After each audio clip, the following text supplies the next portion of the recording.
So what do you do when people don't reply to you?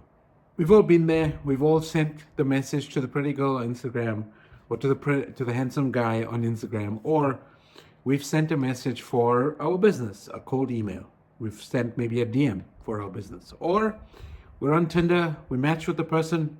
We say hi. We say something funny. We say something curious. We say something interesting. We ask a question, and the person just does not get back to us. And it's like, why? Why match with the person in the first place and then not reply? Or maybe you've sent that DM, the person said hi back, or the person responded to you with the answer of that question that you had, and then they ghost you. They don't talk to you after that. Why does that happen? And how do you actually solve it? Well, here's a couple of strategies that I've used that I think will be useful. And I'm going to mention just 3 of them. Okay, so the first one is, well, just try again. So, you send the first message. After a day or two, you send the second message. After a day or two, after that second message, you send a third message. Now, usually it's like they're busy, they're occupied, they've got life going on. They are not checking the platforms. Maybe they're traveling, maybe they're sick, or maybe whatever the case may be. Give them the benefit of the doubt. But 3 messages over a week will give you enough of a break between those messages, but also be like, hey, what's cooking? What I usually do on the third message is like, hey, I noticed that you didn't see my message or you haven't responded. If you're not interested, cool, no problem. It's all good. But if you are, then let's have a conversation. Let's meet. Let's figure this out. And so that third message is not just like, hey, or the first message is not just hey, or the second message is not just some boring thing that you're saying that's not going to create engagement with the person, right? Messages are important. The content in those messages are important. But you leave it open because you never know when somebody might have seen your profile. Maybe they opened your DM, they saw your profile, maybe it wasn't the right timing, maybe they were on the toilet, maybe they were flying, maybe they were traveling, whatever was going on in their life at that point, but they just didn't have anything to say to you. They didn't have a response. They knew what you were looking for, obviously soliciting business maybe, and maybe they just weren't at that time, they just were not ready. So you could do a follow-up email, a follow-up message or whatever after a month or whatever, if you really wanted to. The second way is like, just don't worry about it. I know from a marketing point of view, if you're converting, let's say 1, 2, 3%, you're doing well. Like 3, 4%, 5%, 6%, 7%, anything above 4%, you are printing money. Like you are God level. You're in God mode. 4 out of 100.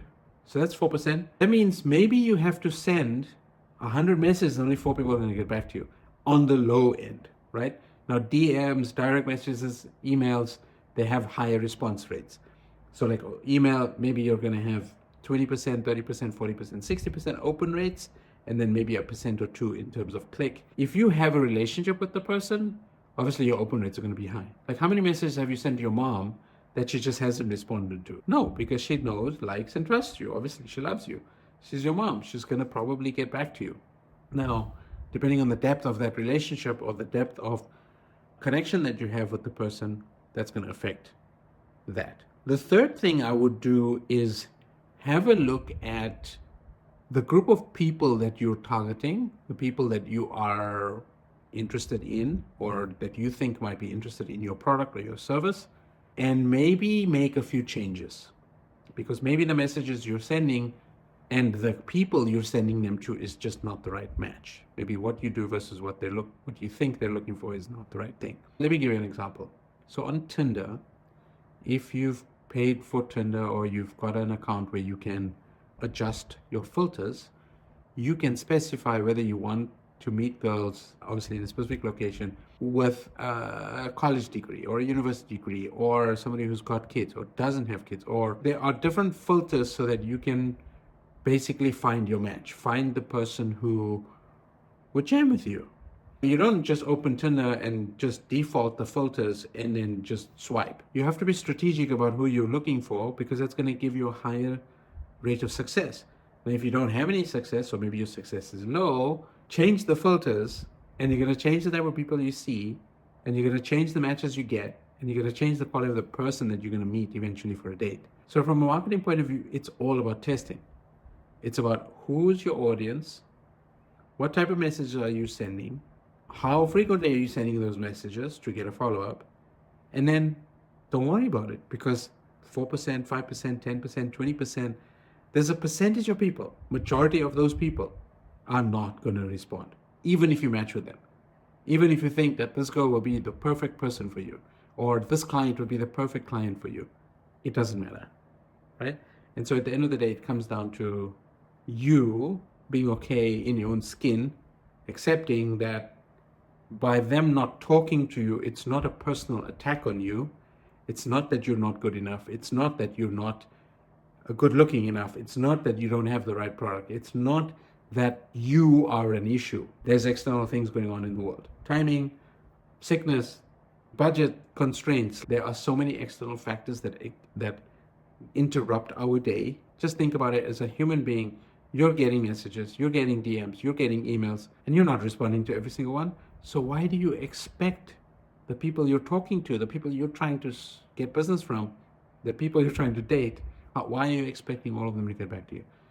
So yeah, if you're curious about this stuff, if you want to learn more, definitely subscribe to the channel. And if you want to learn how to actually get people on a call, get them interested, get them engaged in what you do, then go check out this video.